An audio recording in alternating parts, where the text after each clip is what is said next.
पुण्यर कर्म कारण करबा पाई मो भाई कहले पुण्य करिवो पुण्य करे निषेधन करिवो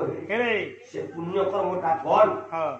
वास्तव में जो विचार करा जाए आज्ञा काश्यप और अदिति को पाखरे हला पुण्य कर्म ना पुण्य करिवो पुण्य करे निषेधन करिवो हे निषेधन करिवो नारी पुरुष भितर पुण्य कर्म कोडा कोडा आज्ञा ना नारी संगम रूपते केवल पुत्र जाते केवल पुत्र जाते धर्म विचार रे सप्तम दिन नारी सहित पुरुषर मिलन पितृऋण सुझेवा भाई आज्ञा जो कर्म कारण से पुण्य कर्म आज्ञा बेसी खोलिया उचित नहीं द्वितीय पुण्य कर्म कला गुटाए परिवर्तन